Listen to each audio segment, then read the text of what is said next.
After watching Frieren Beyond Journey's End, I noticed two things. One, I had never seen a portrayal of immortality like the character of Frieren, and two, that's a problem. Time is probably the defining trait of human lives. It's part of everything we do. We have existential crises about our time ending, and at the end, we look back on our lives and see just how quickly time passed. So, to be more specific, time running out is the defining trait of human life, aka our tendency to die. Hopefully, we live full lives now, because one day we won't be able to. 80 some years is a lot, and yet it's nothing. Which is why I think it's a massive problem when you can't tell the difference between an ageless, immortal character and one that's going to be a corpse in the ground in a handful of decades. It feels like fantasy has made immortality meaningless, letting humans stay human after 1,000 years and having immortal beings act like they're human. But what happens when you lose the defining trait of the human experience? What actually happens when time is no longer a factor, when death isn't looming? Pretty sure it's not Edward Cullen. Before I start the clock on this video, I just wanted to say that all of this is just my opinion. Thank you for being here. I hope you enjoy, and I hope this video gives you an existential crisis. We need those to grow. Any story I'm going to be spoiling will be listed on the screen now. I'm going to be talking a lot about Frieren in this video, so here's a quick rundown of the show. Skip to the next chapter if you don't care or don't need it.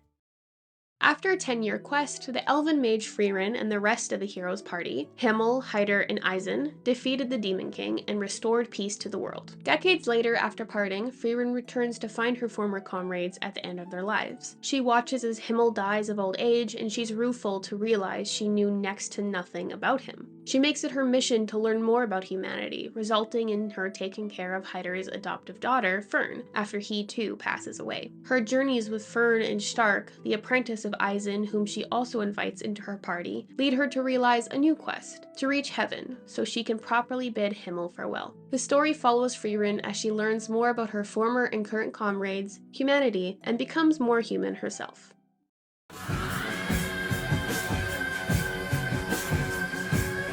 Immortality feels meaningless. Okay, maybe not all the time, but fantasy has a way of wringing all the stakes out of it. It seems immortality often doesn't affect anything. Often writers do not give immortality the weight it requires, not just to be written well, but also as a concept. There isn't really anything less human than living forever, and there isn't anything more human than wanting to not die. Clearly, death is a major factor in human lives. And not just death, but aging as well, since aging is a sign that death is coming just a little sooner. It's never been sooner. So what happens when a person doesn't age and doesn't die? At least not from natural causes. According to a lot of fantasy, nothing. Nothing happens, nothing changes. It's a neutral approach to immortality. Just like the character's aging stagnates, so does any development that should realistically occur from being immortal. Of course, we don't know what it's like to be immortal, so we just have to guess, but I mean, we could guess. People have done it before. You do see characters who are affected, either positively or negatively, by their immortality. However, neutral immortality seems to be the norm, or at the very least a common portrayal, because people, including me up until I watched Frieren, don't seem to bat an eye at it. It's normal for characters to not be affected by their immortality. I'm also willing to say that maybe this is just a me problem. And if it is, watch this video still. It's important to note that there is a huge difference between a character who was born immortal and a character who becomes immortal. There's a difference between a god and a vampire.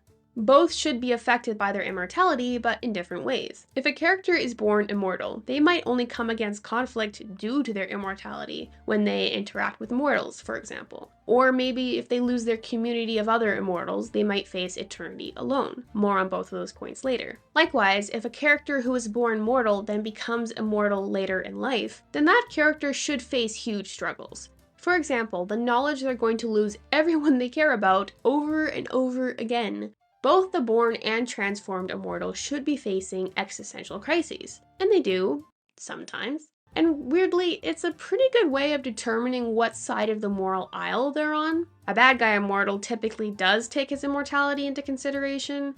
Good guy immortals, though, they don't really seem to care. A good example indicative of how a lot of good guy immortal characters are portrayed is Thor from the MCU.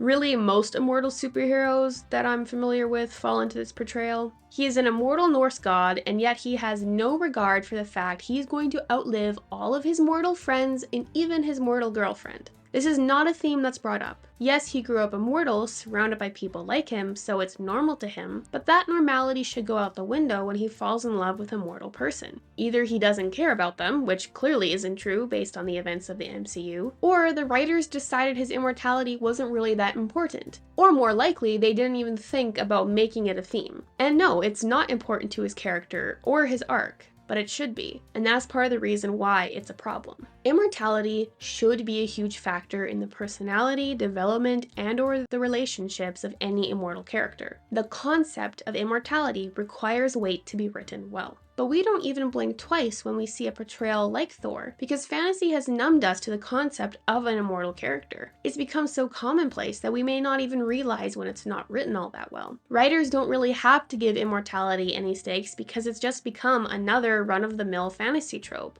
It just doesn't mean anything, and to be honest, I don't know if it ever did. Was there ever a time when the majority of immortal characters were treated with the gravity they deserved? I'm genuinely asking, by the way. I mean, I guess mythological gods were noticeably different from people, but not necessarily due to their immortality, more so due to their divinity. And I do think that's what sets portrayals apart sometimes. You can have a really good character who's immortal, but their immortality still doesn't factor into their character. It's not affecting them. I think good portrayals aren't necessarily uncommon, but they aren't more common than neutral portrayals. In the intro, I mentioned Edward from Twilight.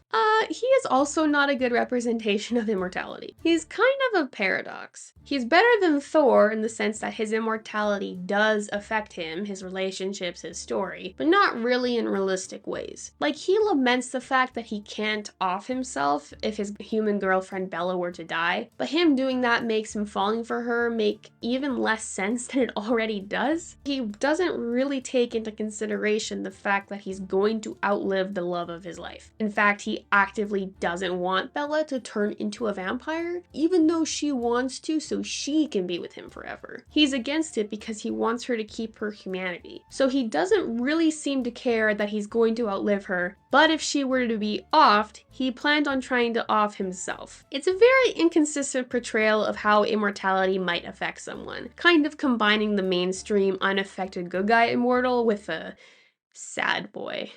But at least it's taken into consideration, I guess.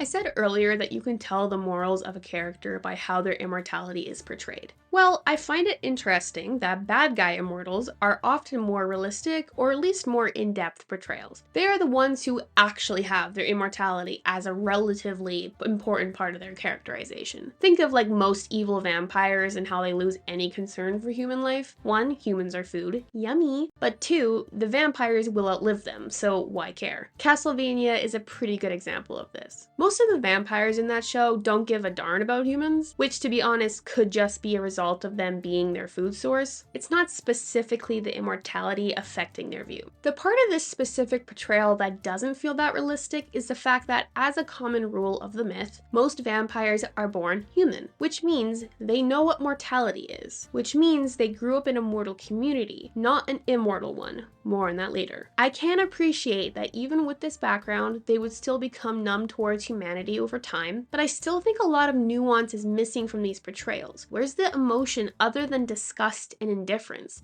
Sometimes there's hatred, but even Dracula from Castlevania didn't hate humans because of his immortality. He hated them because they killed his wife. His immortality somewhat influences his attitude towards humanity, but not as much as other factors. And another downside of this portrayal of immortality is that it loses its potency. When every immortal bad guy thinks of humans as lesser than, who cares? While this portrayal common to antagonists isn't unrealistic, the trope loses all vitality because it's overplayed in mainstream. It's tired. Give the old man a break. Another critique of this trope is that it's often shallow. I think a character like Omni-Man from Invincible works because while he fits into this trope, it actually plays a role in his development, themes, and relationships. It's explored beyond the basic bad guys, I'm immortal so I'm better, dogma. Depending on what side of the moral line a character falls on, they risk being pigeonholed into a particular immortal trope. The good guy immortals represent a complete lack of stakes in the immortality trope. Even if it plays a part in their story, it likely doesn't play a huge part in their development. The bad guy immortals represent a lack of creativity in a way, because so many of them are written the same way. Immortality, either directly or indirectly, causes them to be apathetic or antagonistic towards mortals. It's not that interesting anymore, at least for me. The mainstream is flush with these two portrayals of immortality, but there are more than two ways to write immortal characters.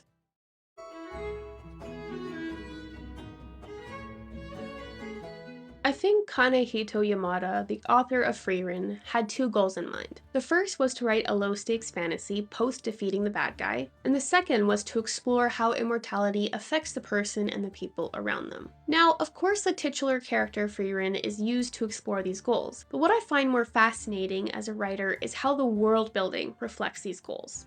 Of greatest note to me is how he writes elves. Like it or not, it's impossible to separate modern fantasy's elves from the greatest inspiration for them, Tolkien. Inspired by Germanic folklore, he wrote the blueprint for what modern elves are. Elves tend to be more reserved, more spiritually in tune, wiser, and the elves of Frieren follow in these footsteps, however with one key difference. Immortality has negatively impacted their race. While Tolkien's elves do face conflict because of their immortality, I, as a non-Tolkien scholar, wouldn't say immortality is a net negative for the race. In Frieren though, immortality is literally causing them to die off, which is kind of ironic. This is how elves are described on the Frieren wiki. Elves tend to have a warped sense of time due to the length of their lives, to the point where months passing can seem like just a day to them in the grand scale of things. They tend to lack romantic feelings and reproductive instincts. They also have trouble expressing emotion and are very prone to boredom, and they lack any sense of urgency outside of life-threatening events due to their immortality. As a result, some elves tend to find one goal to pursue to stave off boredom. Elves appeared to live together in villages. However, not much of elven society is left, and the surviving members of the species might not encounter others of their kind even for centuries. Since the interest in socializing is rather low among elves, most often, individuals of the race are living in a solitary lifestyle and only join groups for specific reasons. Feels like these elves are only 3 steps away from being schizoid. I think Yamada had a clear idea of how he wanted to approach immortality. Immortal characters like Frieren are apathetic towards life and others. This of course serves the main themes of the story. Frieren slowly learns to live life not just alongside people, but with people. This also serves to form a realistic picture of immortality. I don't think a person, born immortal or transformed into one, can live in a way humans would define as normal. There's going to be an effect, whether it's super negative, like becoming outright hostile towards others, or a positive, like how elves in Frieren tend to become experts at something. Of course, those examples aren't exactly equal. I think it's more natural to think living forever would have more negative effects than positive ones. I mean, yeah, you don't die from age, but there's a whole lot of other problems stacked on top. And let's be real, aging and dying is kind of terrifying. Unless you don't fear death, then go jump off a bridge. For legal reasons, that's a joke. But they're inevitable, so we tend to focus on other problems that impact us when it actually matters, when we're alive. I don't know about you, but I'm more scared of grocery prices than death.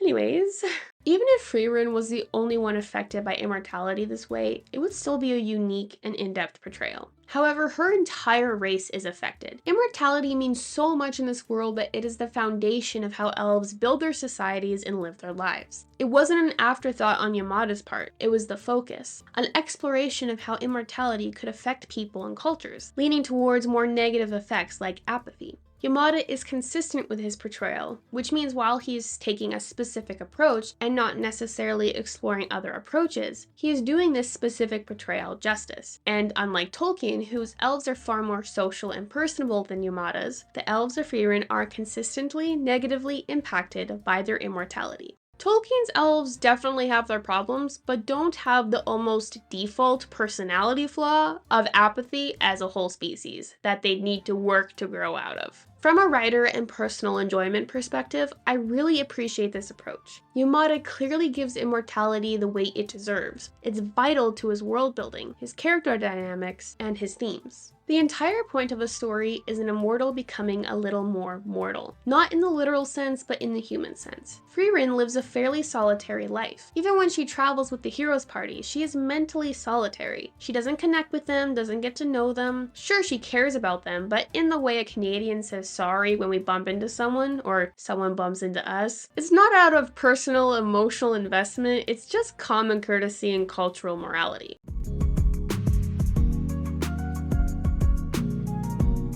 Her entire character is influenced by the fact that she is unbound by time, both positively and negatively. She doesn't see the point in getting to know her companions in the heroes party because she'll outlive them. But when they grow old and die, she realizes she wishes she did get to know them. And this influences her to become more invested in other people, like Fern and Stark, and even people she doesn't have any established connection with, like Zyne. She starts to let people in the present affect her, and not just drift in and out of her life. She learns to care that her companions aren't immortal and have limited lives and can't just pursue relatively meaningless ventures like she can. In the first few episodes of the show, there's an arc that follows Fern's development as a mage. Frieren is teaching her, but doesn't understand Fern's desire to become a proper mage before her adoptive father Hyder dies of old age. Frieren doesn't understand the emotion underlying Fern's goal. Fern wants to be strong, so Hyder doesn't need to worry about her and can die at peace. For mortals, time is not just a measurement, but it's tied to emotion, our relationships, who we are. She is bound not only by her own timeline, but his. It's out of love and concern that she rushes to become powerful. Frieren doesn't understand the concept of rushing. Earlier I mentioned that Thor from the MCU is a good example of a common good guy immortal portrayal. See, Thor's a lot like Frieren. They were both born immortal, grew up with other immortals, and now their immortal race is almost extinct. Like Frieren, Thor doesn't understand the ins and outs of humanity right off the bat. The main difference, however, is that Thor's lack of understanding is due to him being an alien god, not an immortal. He learns how to live amongst humans very quickly. Frieren makes human friends, but she can't be bothered to get to know them or grow too attached, at least purposefully, because she knows she's going to outlive them. She doesn't participate in the world because it changes so quickly in her eyes. Concerns that Thor does not seem to have. Thor's immortality doesn't get in his way, doesn't cause conflict, doesn't affect his psyche in the slightest. Frieren's immortality is the root cause of the conflict she experiences. It affects every major decision. It affects her relationships with other people and with the world. Frieren shows the depth of this theme and what we missed out on with Thor. He's a good character, but he's a boring portrayal of immortality, because it doesn't matter. He might as well not even be immortal. Immortality should affect pretty much everything about a character. Frieren's relationships, her personality, her hobbies, her life's goal, her character development, it's all influenced by her immortality. Without it, she would be a completely different character. Immortality doesn't have to be the focus of a story or a character, but if it's regulated to a minor trait that doesn't affect anything, then it's pointless. It's kind of like in the show Supernatural, how death for the main characters means nothing for most of the show, because they keep finding ways to come back to life. If major concepts have no stakes, then they become meaningless. But we've kind of gotten used to immortality being meaningless, because it's just become another trope, another device. In mainstream fantasy, immortality isn't even really a concept, rather just a superficial trait. I mean, with elves, it's as superficial as their ears being pointy. And if it is an actual concept explored within a story, you can pretty much guess how it'll be portrayed and explored, i.e. the bad guy trope. Frieren isn't the first good portrayal of immortality and long life I've come across, but she is the best and the most in-depth, which makes sense because it's kind of the entire point of the story. But even if it's not, in order to be meaningful, immortality needs a role in the story beyond, this character will be pretty forever. I mean, most people want to be young and pretty forever, but if the cost is eternal loneliness, a lot of people would still go for it.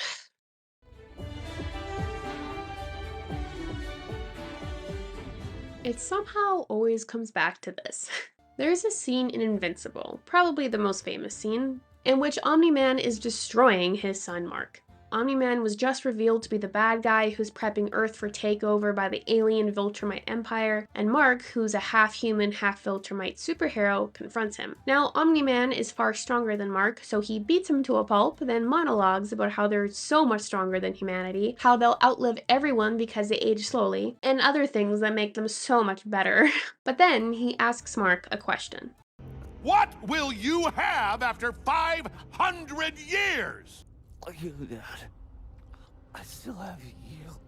There are two things we can glean from this scene. One, Omni-Man's culture of effectively immortal beings has influenced how he views average lifespan mortals, and two, community can stave off negative effects of immortality. Mark knows he will outlive his mom, his friends, his girlfriend, but he could bear it because he knew he would still have his dad. He would still have part of his family, someone who could brave and suffer the good and bad of a long life with him. He wouldn't be alone. Immortality is a bit like solitary confinement. No, you're not literally isolated, but I'd imagine after watching enough people die, you'd stop even trying to care to integrate yourself into society. You'd become like Frieren, who didn't see the value in getting to know people. Or you'd become like Omni-Man and Dracula, who don't see the value in people at all. Loneliness is one of the major problems facing immortal characters, and that loneliness, or even the threat of it, often has a negative impact. Loneliness is literally associated with increased mortality amongst older adults. But just as Mark pointed out to his dad that they would still have each other after everything else crumbles to dust, immortal characters who have a community fare far better than those who are isolated. Community and connection keep them from being lonely, keep them socialized, and make life worth living. The presence or absence of a community is the keystone to determining how immortality is going to affect a character. For example, Edward Cullen from Twilight has many problems. He likes underage girls, for starters. But loneliness is not one of his problems. He is part of the Cullen family, a makeshift family of vampires who he has been living with for 100 years. Vampires in general in this world seem to stick together, forming groups called covens.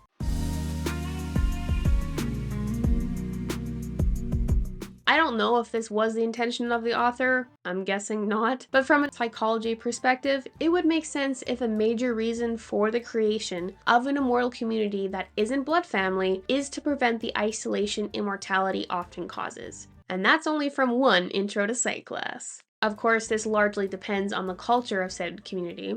Omni-Man has an entire planet of people like him, but their culture devalues literally every other being, and immortality is just one more thing that makes him superior. His culture is also survival of the fittest. Family doesn't mean the same thing to them, so he doesn't have the same emotional intelligence as your average human. It doesn't even cross his mind that his presence alone would be enough for Mark to not spiral about outliving everyone else he cares about. On the flip side, you have positive immortal cultures like Tolkien's elves. By the time the Lord of the Rings rolls around, their numbers are starting to dwindle, but they have entire cities and living cultures. The only reason their immortality would cause them to be lonely is if they pull a Luthien and fall in love with a mortal. That's for all the Tolkien nerds. Or maybe their immortal loved one dies and they have to grieve them for eternity, basically. That's the nice thing about death, the pain eventually stops. Whoa.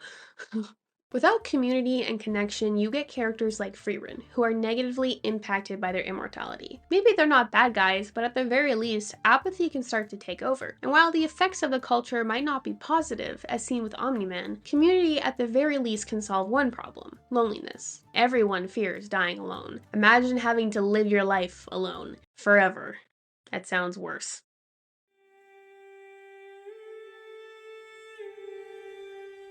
What happens when time is no longer a factor, when death isn't looming? How does immortality affect a person? There are different answers to this, but every writer should try to answer it. That's kind of my answer. You can take whatever approach to immortality you want as a writer, but I think in order to do the concept justice, you need to have an approach. Like, not mentioning it at all is an option, but it's not an interesting one.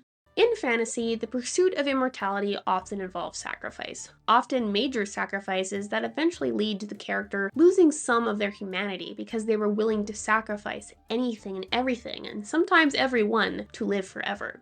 Often, writing immortality kind of involves the same sacrifice, whether the writer intends for it or not. You have obvious examples with bad guys who lose themselves, either seeking immortality or once they've already achieved it, and then you have less obvious examples, with characters who remain completely normal and human, even though they have very inhuman experience of immortality. So while they retain their humanity, if you think about it for longer than 5 minutes, on a philosophical level at least, they aren't really human anymore, because they aren't affected. And I don't know about you, but if I became immortal tomorrow, I'd crash out. But even immortals who are born immortal, like Thor, if they feel just as human as a mortal being, then that's almost kind of a perversion of humanity. You can't take death out of the human experience and expect everything to stay the same.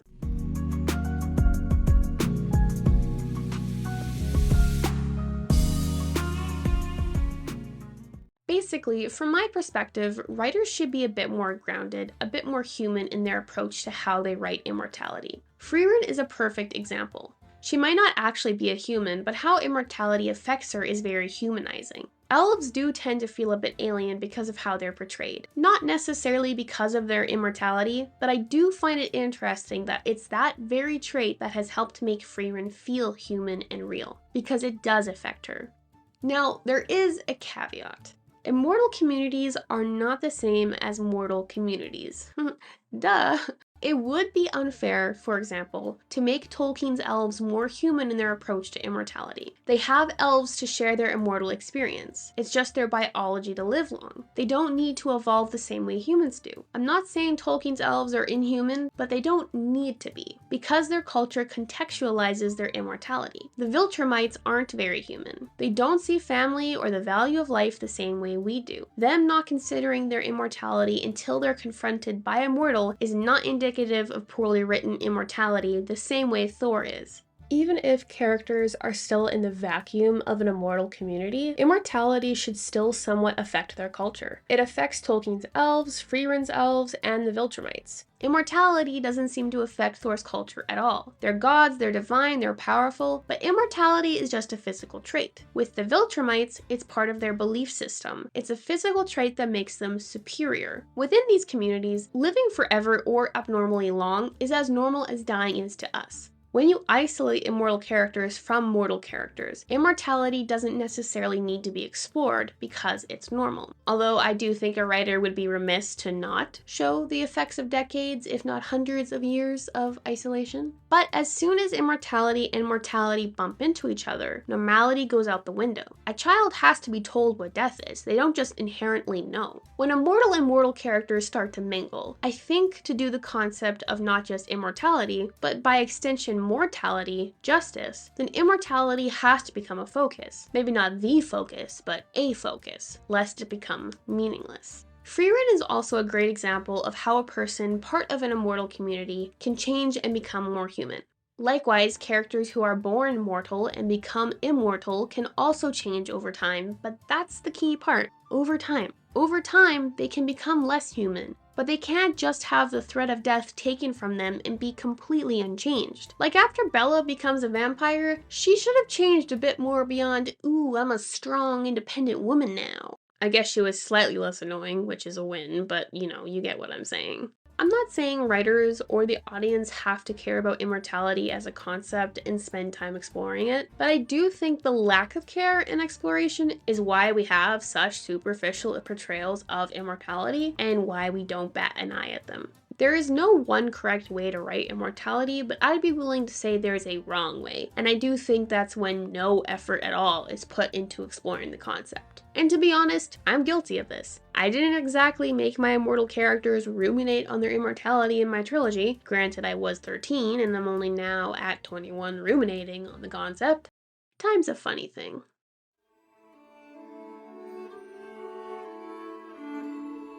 You can take the person out of death, but you can't take death out of the person. Don't think about it too hard. Frieren's exploration of immortality is what happens when you take the major stakes out of fantasy. When there's no war to fight and no Dark Lord to defeat, writers are forced to focus on often overlooked aspects of the genre. If your elves aren't busy fighting and aiding Rohan, then there's little to distract from the elephant in the room. How does their immortality affect them and their culture? If your superhero god isn't busy trying to kill his brother, then what's stopping him from thinking about the fact he's going to outlive his girlfriend? Whether or not it's intentional, writers can kind of use big plots and massive stakes to avoid exploring themes and concepts. I don't think this is intentional most of the time. Some writers are just interested in different things. Not everyone is a Yamada and wants to write a cozy fantasy about magic and immortality. Unfortunately, this does make certain concepts watered down and less meaningful. There's a joke in the entertainment sphere, especially the fantasy and sci-fi communities, about how if there's no body on screen, then the character is not actually dead. Death loses stakes when writers don't give it the proper weight. It's the same with immortality. The two kind of go hand in hand, really. I don't think it's a coincidence that nuanced and deeper portrayals of immortality are becoming more common. Writers are far more interested in exploring the psychology of characters, so if a character is immortal, then that's going to impact their psychology. I have never seen an exploration of immortality like Frieren. It's a very grounded approach to immortality, making something that we cannot begin to understand feel understandable. Instead of a vague, fantastical trait that we as the audience just have to accept as part of a character, Frieren actually makes that trait mean something. Immortality doesn't just mean being young forever and having unnaturally long life. It fundamentally changes a person's relationship to time, which influences that person's relationship with other people and the world itself. Tolkien described immortality as a gift. It's a noble idea, but doesn't distract humans from the innate fear of dying. Frieren essentially describes mortality as the ability to live as part of the world, to change with it, to grow with it. It isn't a gift or a distraction, but the reason humans can connect to the world and each other. In the world of Frieren, immortality means to be in the world, but not part of it. At least not easily. But Frieren wants to be part of the world, and she tries. It's a slow process, but she's got time. And that's what giving weight to the concept of immortality can do. It can make the world and the characters feel more real. Even though it's something of pure fantasy, exploring the concept can help us connect to immortal characters, because it helps us understand, and perhaps even helps us appreciate our finite lives a little more. Fantasy has numbed us to the idea of immortality, but hopefully stories like Frieren raise a new generation of fantasy nerds to see immortality as something meaningful. Maybe I just talked about immortality for too long, only for the conclusion to be write it however you want. Maybe I just wanted an excuse to talk about Frieren. But hey, we've got all the time in the world. I hope you enjoyed this video. I hope you take my opinion as anything but gospel, and I hope you check out my books in the description below. Thank you so much for watching, and if you're spiraling about how you and everyone you love will die one day, don't worry, that just means you're still alive. I spiral, therefore I am. You'll die so soon, though.